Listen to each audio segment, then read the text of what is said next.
The cockpit of a Mitsubishi A6M Zero is a cramped greenhouse of glass and fragile metal. It is June 19, 1944. The time, just past 10:00 a.m. Below, an endless expanse of deep blue, the Philippine Sea. Around him, a world of blinding light and towering cumulus clouds. Pilot Officer Kano's eyes, sharp and trained, scan the empty horizon. His hands are steady on the control stick. His formation, part of a massive strike wave from the carrier Tayo, is climbing to altitude. Their mission is sacred: find and destroy the American fleet. They fly on. The only sound is the constant roar of the Nakajima Sake engine. The sky remains deceptively, unnervingly empty. No sign of the enemy, no warning. Then his radio headset crackles to life, not with the calm updates of his commander, but with sudden, strained voices from other squadrons. Enemy fighters! Above us, 10 o'clock high. Kano's head snaps up, his eyes squinting against the sun. He sees nothing but empty azure. How? They are the ones who should have the altitude advantage. They are the hunters. Another transmission, more frantic. They came out of the sun. They knew exactly where we were. A cold knot tightens in Kano's stomach. This is not right. This is not the chaotic, close quarters dogfighting he was trained for. This is something else, something methodical. It is as if the Americans are guided by an invisible hand, seeing through cloud and distance, anticipating their every move long before they are even seen. A profound and chilling sense of exposure washes over him. They are not hunting. They are being herded. The sky, once a domain of samurai honor, has become an electronic killing field. December 7, 1941. The Imperial Japanese Navy's Kido Butai, the mobile force, unleashes a storm of steel upon Pearl Harbor. In 2 devastating hours, the battleship fleet of the United States Pacific Command is shattered. The concept of a decisive, war-winning naval battle, a fantasy shared by both sides, seems to have been realized by Japan in a single, stunning morning. In the months that follow, the tide of conquest feels absolute. Wake Island falls. Guam is seized. The British Empire is humiliated with the sinkings of HMS Prince of Wales and repulse off the coast of Malaya. A demonstration of land-based air power that echoes the lessons of Pearl Harbor.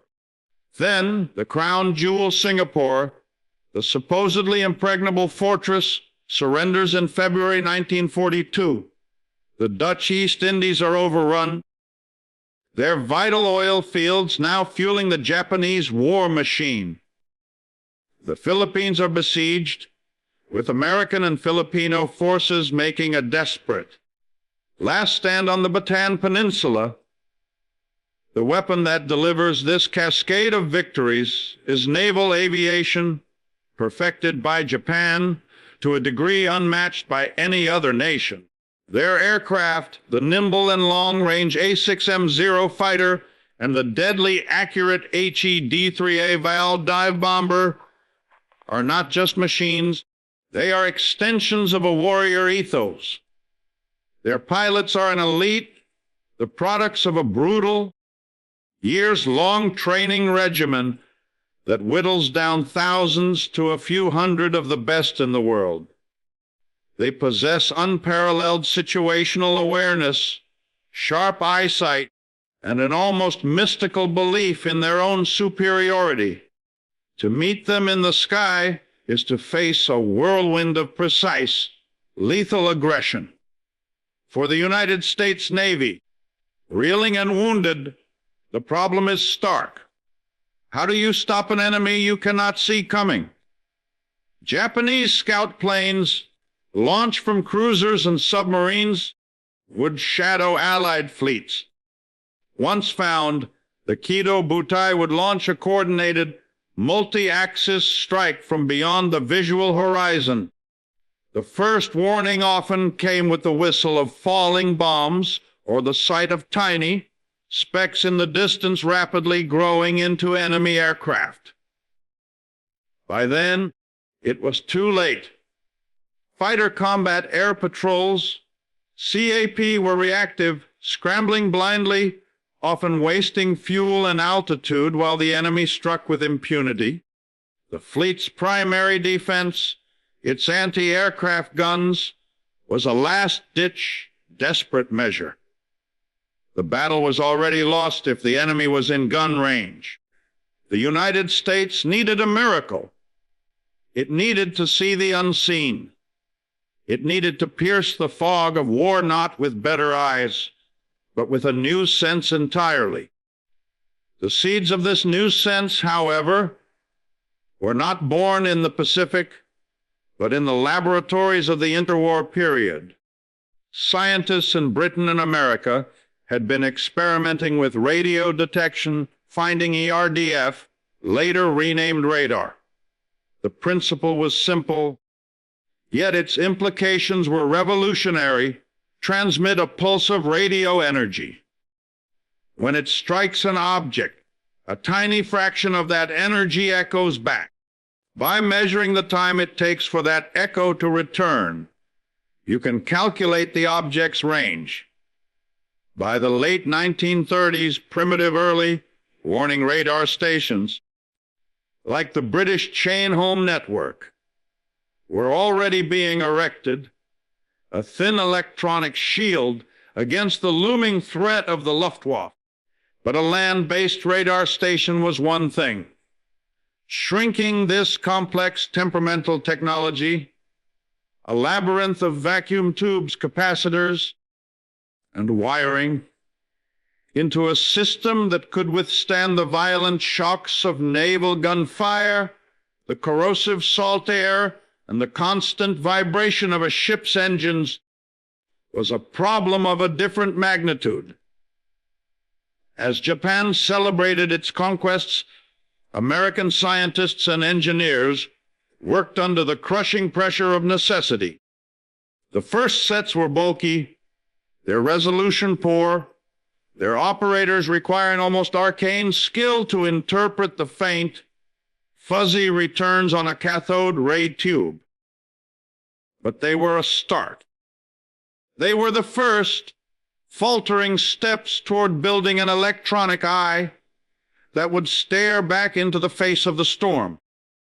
While American sailors and Marines fought a desperate holding action across the coral atolls and jungle, choked islands of the Pacific, a parallel war was being waged in the laboratories and naval shipyards of the United States. The outcome of this secret war would prove just as decisive as any fleet engagement. The urgent, desperate need identified in the wake of Pearl Harbor catalyzed a technological sprint unlike any other. The crude, experimental radar sets of 1941 were about to evolve into the central nervous system of the U.S. fleet. The breakthrough came in the form of the CXAM radar. Its most visible feature was the antenna itself, a massive, mattress-like array of dipoles nicknamed the bed spring. This ungainly apparatus, rotated slowly by electric motors, was the beating heart of the system. It pulsed out radio energy on a wavelength of 1.5 meters. When an echo returned, it was displayed on a green, glowing cathode ray tube in a darkened room deep within the ship, the Combat Information Center, or CIC. Here, a new kind of sailor, the radar operator, learned to read the faint, shimmering blips on the screen. A large, slow-moving blip might be a landmass. A cluster of small, fast-moving blips, 60 miles out and closing fast, could only be one thing: an incoming air raid.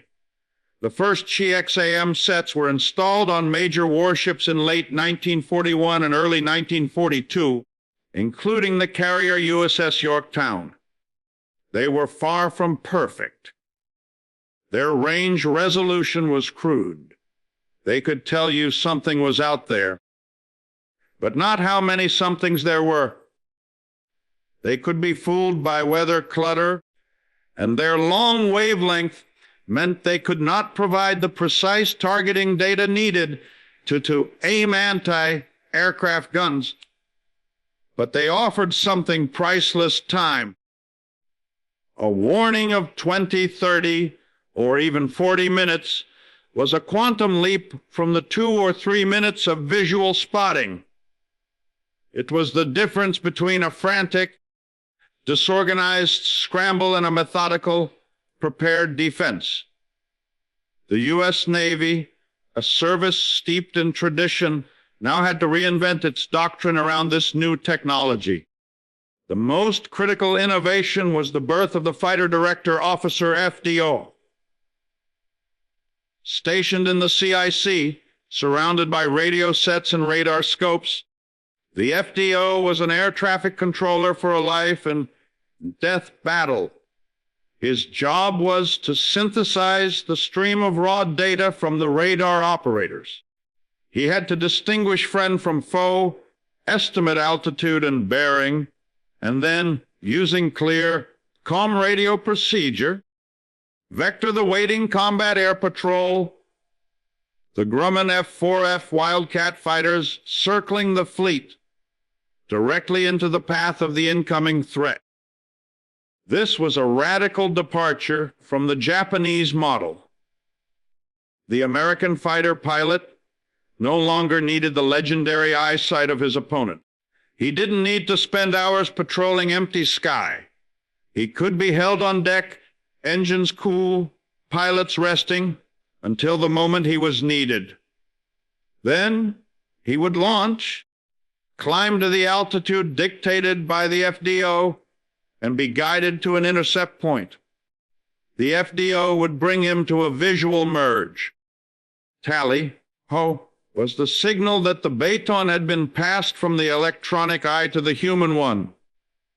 The Wildcat pilot, often gaining an altitude and sun advantage he would never have found on his own, could then make his diving attack. The Japanese, meanwhile, remained reliant on their pre-war doctrine, which placed ultimate faith in the individual skill of the pilot and the commander's tactical genius. Their own radar development lagged catastrophically behind.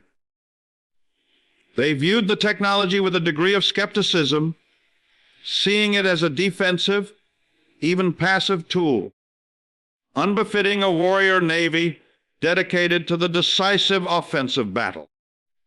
Their early warning systems relied on a picket line of submarines and scout planes, a human net that could be evaded, shot down, or simply miss what the electronic eye could not. This fundamental asymmetry in philosophy and capability set the stage for a series of violent collisions where the very nature of combat would be redefined. The hunter, confident in his stealth and skill, was about to find himself trapped in a spotlight he didn't know existed. In the bowels of an American aircraft carrier, behind a locked door and a curtain of blackout fabric, lies a room bathed in the soft, green glow of cathode ray tubes. This is the Combat Information Center. The air is thick with the smell of ozone from the electronics, stale coffee, and human sweat. Here, amidst the constant low hum of amplifiers and the crackle of radio traffic, sits a young man, perhaps only 19 or 20 years old. He is a radar operator, third class.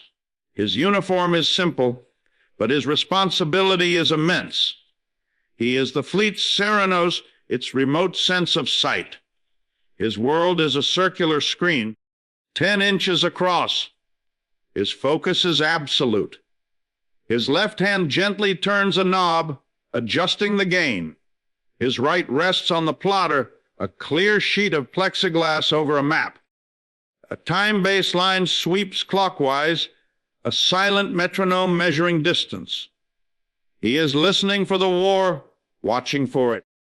He is trained to ignore the random speckles of grass, the electronic noise inherent to the system. He seeks the distinct, purposeful blip, a flicker of light that pulses with the rhythm of the rotating antenna. When he sees it, he calls out, his voice calm and precise, a stark contrast to the chaos it portends. Bogey, bearing 285, range 42 miles, course 090, estimate group size large. In that moment, he is not a junior sailor, he is the most important man in the battle group. The lives of thousands of men upstairs, in the sunlight and fresh air, depend on the accuracy of his eyes and the clarity of his voice. The technology that empowers this young man is a marvel of brute force engineering and subtle physics. The SHIEX-AM-1 radar set is not a single device but a system. Its brain is a bank of metal cabinets filled with hundreds of vacuum tubes. The VT-158 Thyrotron oscillator, the heart of the transmitter, pulses out 15 microseconds of energy at 200 kilowatts of power. This immense burst of radio waves is channeled through heavy coaxial cables up to the antenna, the giant bed spring array towering over the ship's superstructure. As the antenna rotates, it casts an invisible, conical beam of energy across the horizon. When this beam strikes an object, the aluminum skin of an aircraft, the steel of a ship, a tiny, almost infinitesimal fraction of that energy is scattered back. The parabolic reflector behind the antenna's dipoles catches this faint echo, focusing it back into the receiver. Here, the miracle occurs. The signal, now measured in millionths of a volt, is amplified millions of times by sensitive superheterodyne receivers. It is then fed to the indicator, where it deflects the electron beam of the cathode ray tube, painting the blip that the operator sees. The system is temperamental. Tubes burn out. Salt corrosion degrades connections. Humidity can cause arcs and shorts. But when it works, it bends the very laws of perception. It sees through darkness that blinds the human eye. It pierces rain squalls that hide the enemy. It measures distance with a cold, mathematical certainty that no lookout's estimation can match. It is a machine that creates information, and in war, information is the ultimate weapon. It turns the vast, empty expanse of the ocean from a place of terrifying uncertainty into a known, measurable battle space. If the radar operator is the eye, and the CXM set is the optic nerve, then the fighter director officer is the brain. He is typically a naval aviator himself, chosen for his coolness under pressure and his ability to think in 3 dimensions. Standing in the CIC, he oversees a team of plotters and radiomen. His tools are a status board showing the fuel and armament of every friendly fighter, a large vertical plexiglass plot on which the movements of every bogey are tracked in grease pencil, and a microphone linked directly to the combat air patrol. His voice is his weapon. It must never betray excitement or fear. It is a flat, calm, instructional monotone. Wildcat 1, 1, this is home plate. Vector 2, 70, Angels 1, 5. Bogies, many bearing 285 at 35 miles. Your angels, over. He is playing a game of multidimensional chess at 300 knots. He is calculating closure rates, fuel states, the performance envelopes of different aircraft. He must judge when to commit his fighters, when to hold them back, how to stack them at different altitudes to counter multi-layered attacks.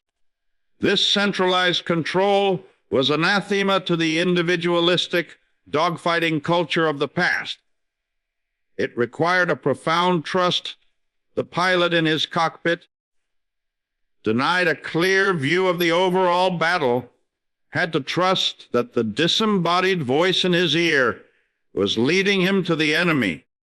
The FDO had to trust that his pilots would follow his orders exactly. This system transformed a loose collection of skilled individuals into a single, integrated, and lethally efficient organism.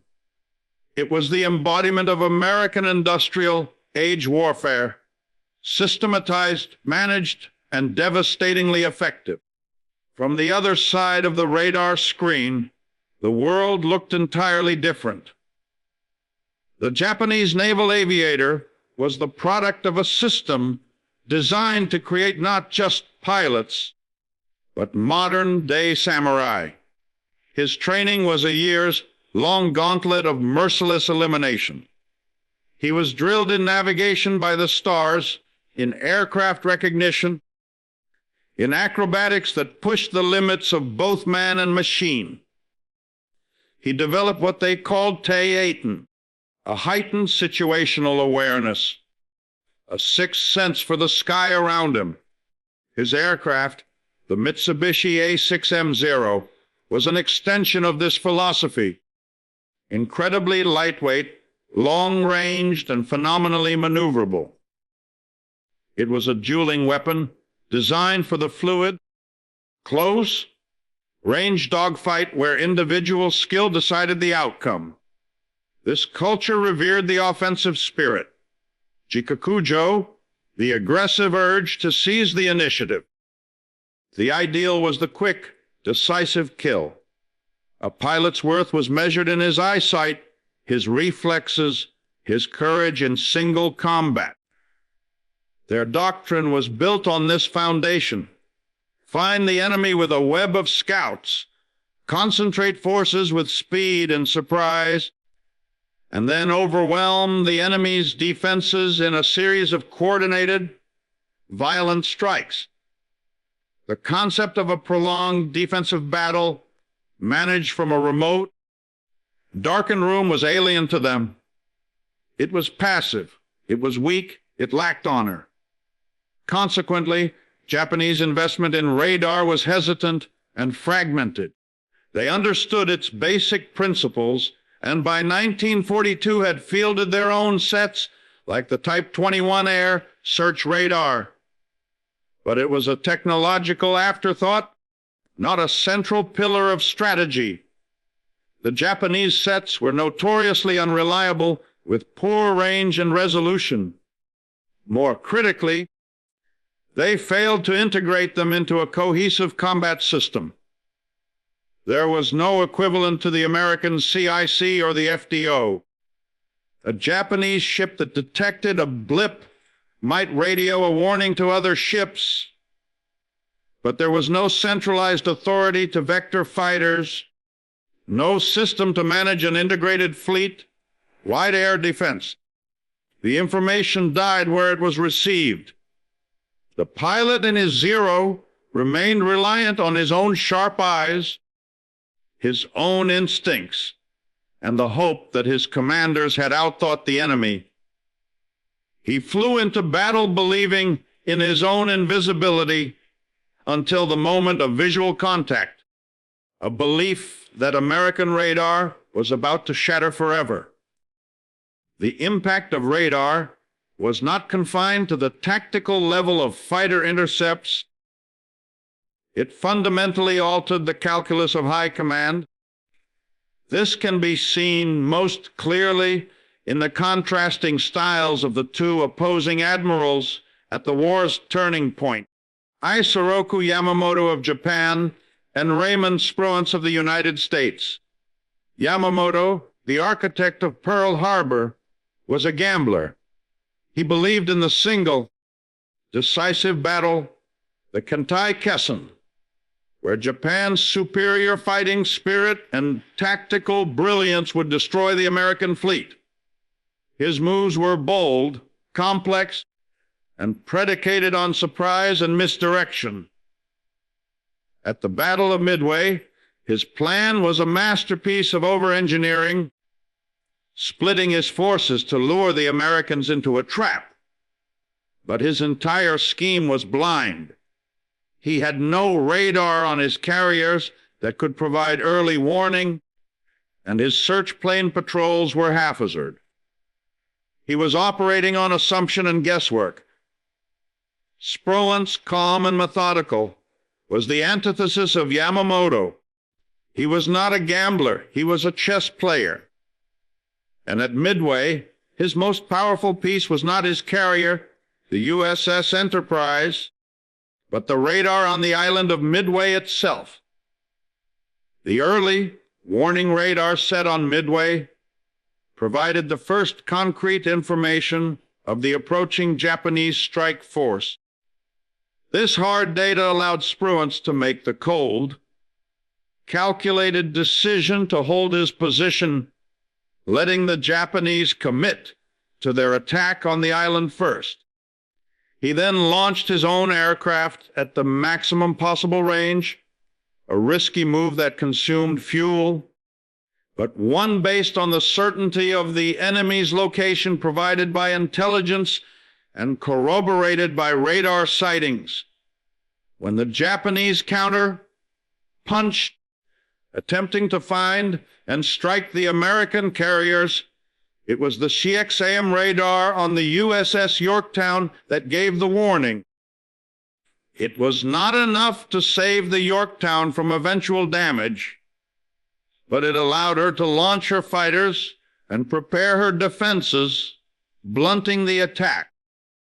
Spruance fought the battle with a map that Yamamoto could not see.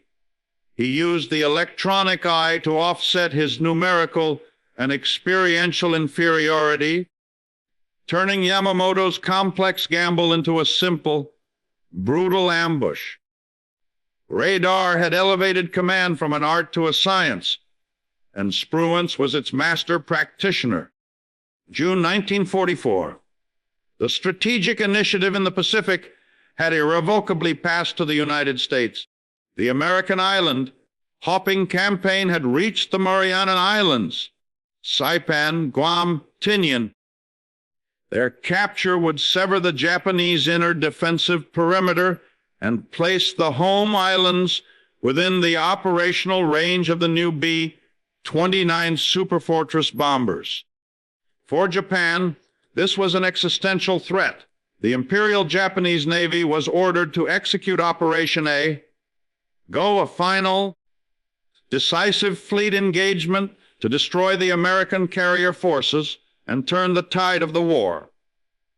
The Japanese mobile fleet, under Vice Admiral Jisaburo Ozawa, sorted from its anchorage.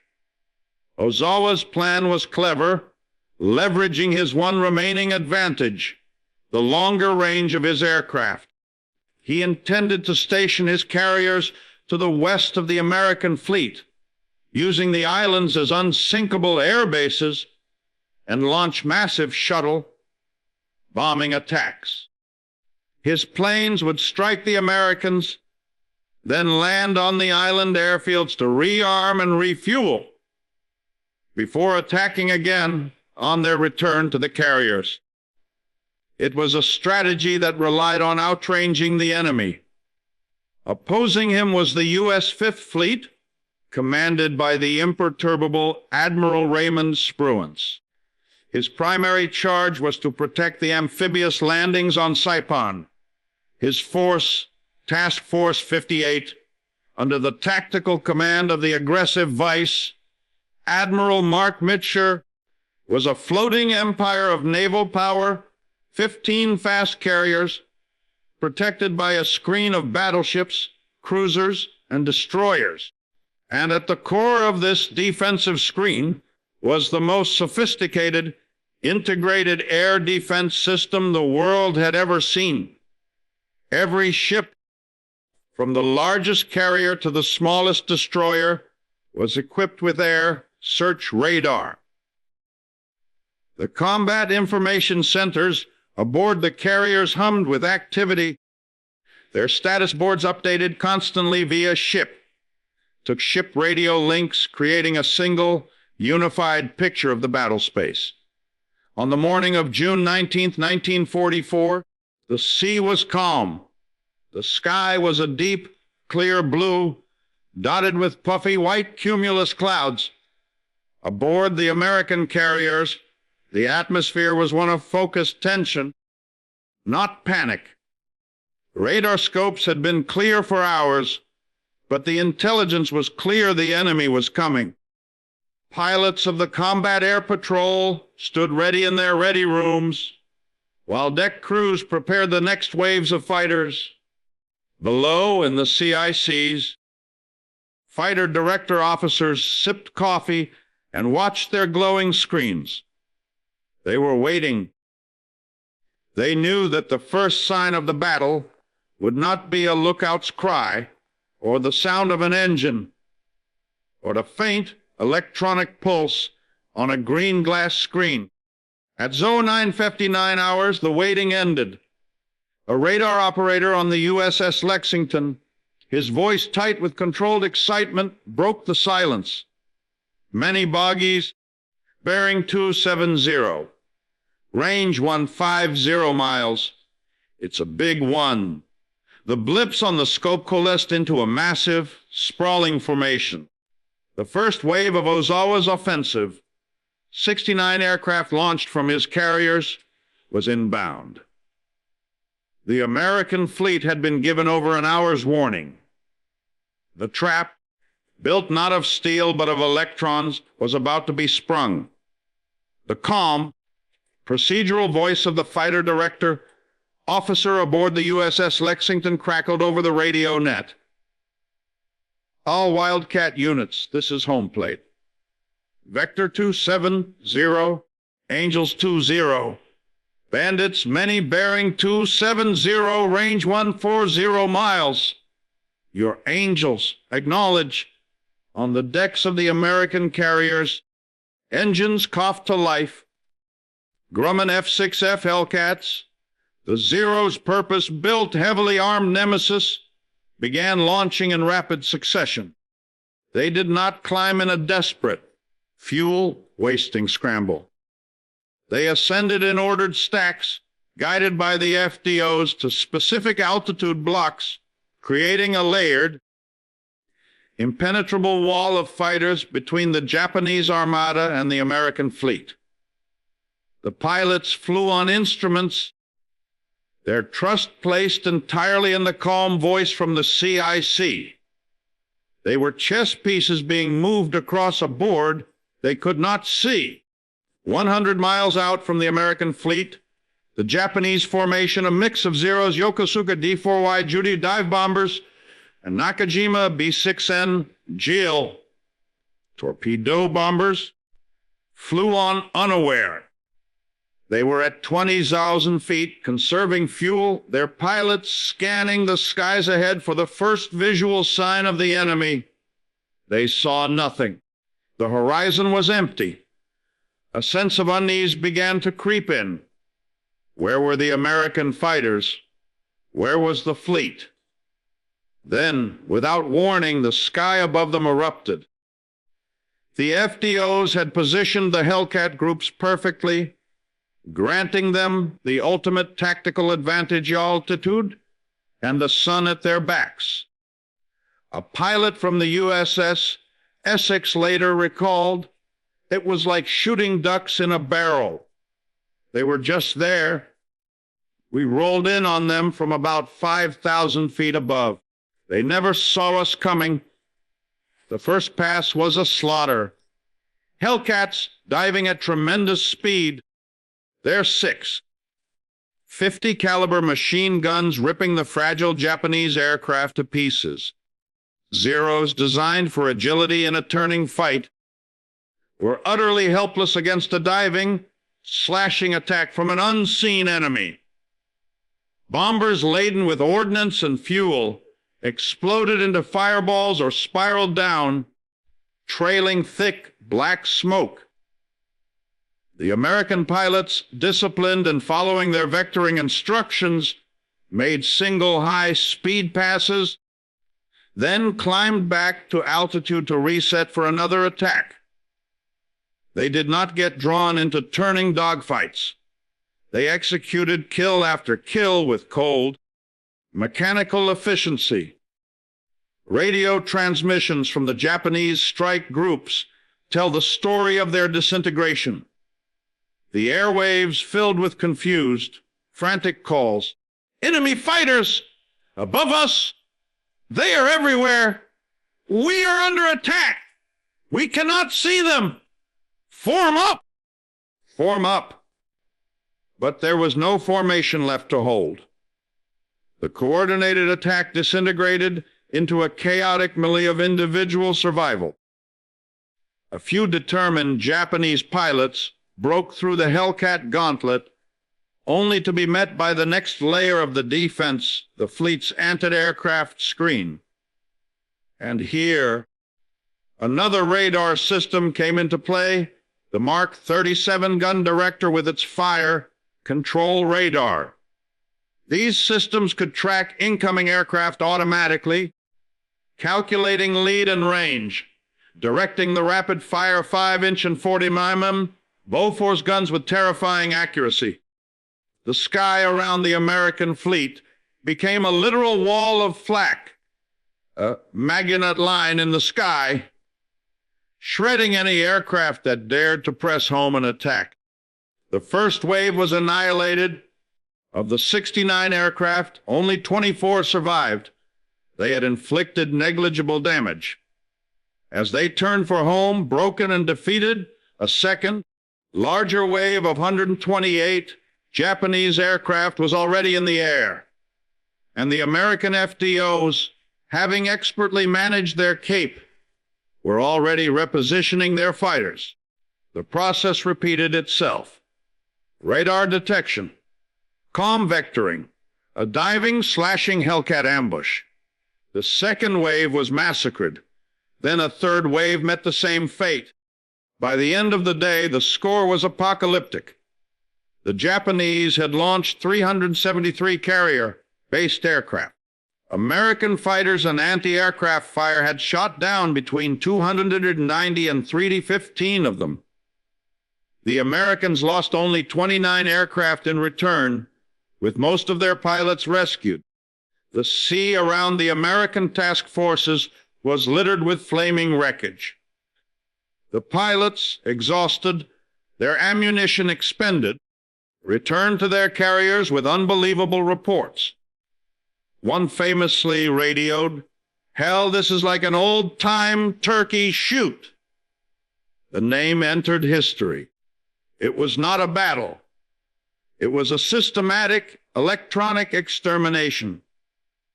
The Kido Butai, the sword of the Japanese Empire, had been shattered not by a stronger sword, but by an invisible shield that had turned its own strength against it.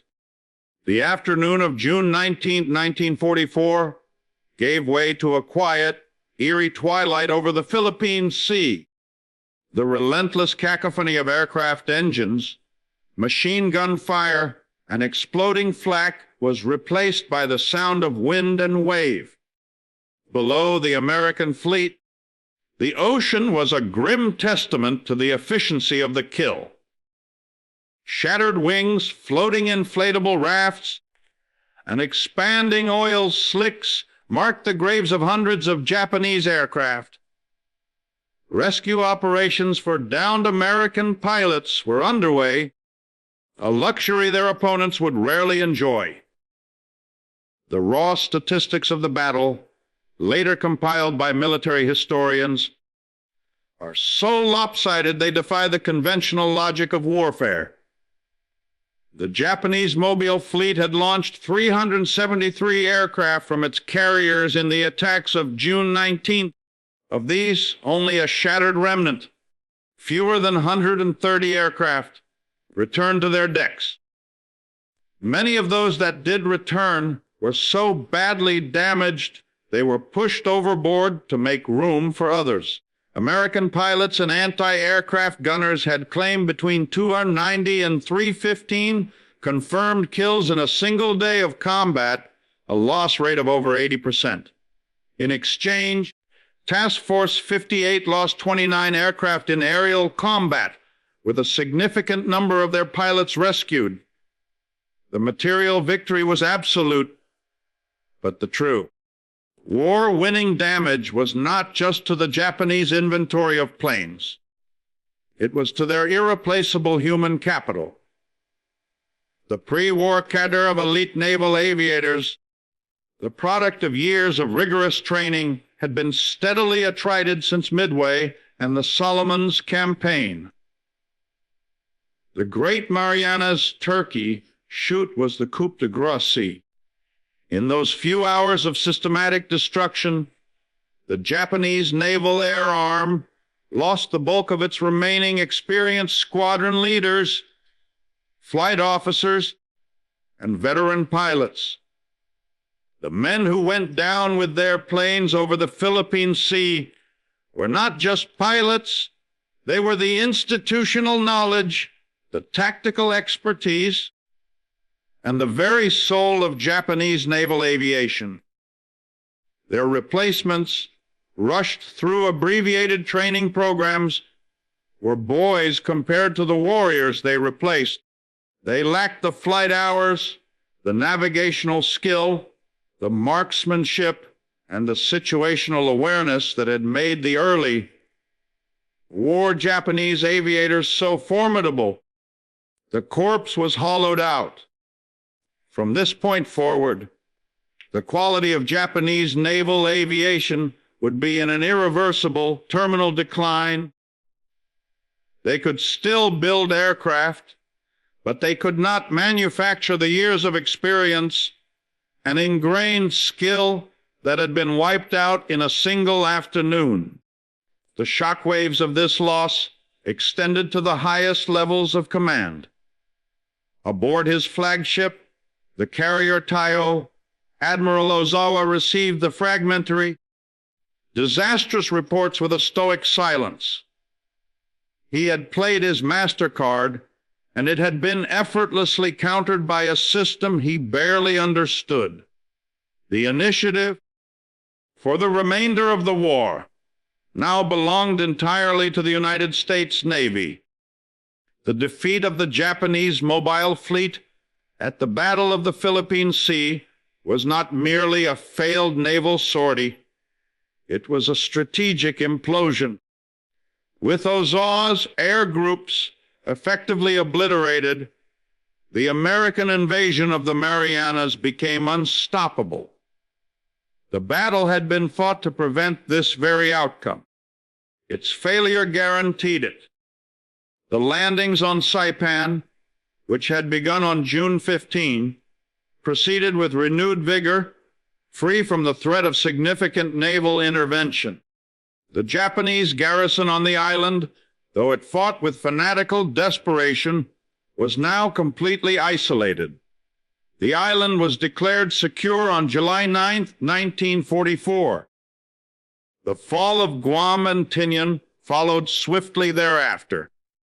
The capture of the Marianas created a seismic shift in the strategic landscape of the Pacific War. Suddenly, the Japanese home islands lay within operational range of a new and terrifying weapon, the B-29 Superfortress. These massive, long-range bombers could now fly from the sophisticated airfields built on Saipan and Tinian to deliver devastating high, explosive and incendiary bombs directly onto the cities of Japan. The psychological impact on the Japanese high command was profound. The war was no longer a conflict fought in distant jungles and over remote coral atolls. It was now at their doorstep. The inner defense perimeter had been shattered. The shock waves of the defeat reached Tokyo's highest political circles. The loss of Saipan, a direct consequence of the naval disaster, triggered the collapse of Prime Minister Hideki Tojo's government on July 18, 1944. The architect of Pearl Harbor and the face of Japanese militarism was forced to resign in disgrace. The political fallout was a clear signal that the tide had turned irrevocably, and that even the most ardent militarists recognized the desperate, perhaps hopeless, situation the nation now faced. For the United States Navy, the victory was a total validation of its pre-war industrial might and its wartime doctrinal evolution. The complex technology, heavy system of carrier task forces, integrated air defense, and coordinated logistics had proven itself superior to the Imperial Japanese Navy's reliance on individual prowess and pre-war planning. The lessons of the Turkey Shoot were immediately institutionalized. The Combat Information Center became the unchallenged nerve center of every major warship. The role of the fighter director officer was cemented as critical to fleet survival. Radar was no longer an auxiliary tool. It was the central pillar of American naval combat. Admiral Mark Mitcher, in a daring and controversial move, launched a late afternoon air strike on June 20 to pursue the retreating Japanese fleet. Though it cost American pilots dearly in night landings on returning to their carriers, it sank the carrier Hayo and further damaged others. The pursuit demonstrated a new, aggressive confidence. The U.S. Navy was no longer on the defensive. It was now the hunter. The great Marianas Turkey Shoot had not just won a battle, it had broken the back of Japanese naval air power and unlocked the final, decisive phase of the war in the Pacific. The path to Iwo Jima, Okinawa, and ultimately the shores of Japan itself was now open. The story of radar in the Pacific War is more than a tale of technological one-upmanship. It is a profound lesson in how a single invention can redefine the very soul of conflict. For centuries, war at sea had been a contest of visibility, of the sharp-eyed lookout in the crow's nest, the admiral scanning the horizon for the enemy's topsails, the pilot relying on his own keen vision and instinct. It was a human-scale endeavor where courage and individual skill could, in theory, triumph against the odds. Radar irrevocably ended that era. It demystified the battlefield. It replaced the fog of war with the cold, clear light of data. The anonymous blip on a green screen rendered irrelevant the samurai lineage of a pilot, the years of his training, the sharpness of his eyes. It systematized destruction, turning the chaotic, intimate dance of the dogfight into a managed, long-range interception. The victory was no longer won by the man who could see better, but by the civilization that could build a better eye. In the end, the shock experienced by those Japanese pilots over the Philippine Sea was the shock of an old world colliding with a new one. It was the moment a culture built on visible honor and personal prowess found itself helpless before an invisible, unfeeling force. The radar did not just expose their every move, it exposed the futility of their entire martial paradigm in the face of industrialized, scientific warfare. The Great Marianas Turkey Shoot stands not merely as a decisive American victory, but as a permanent marker in the history of human conflict, the point where the battlefield became electronic and the age of the warrior yielded to the age of the technician.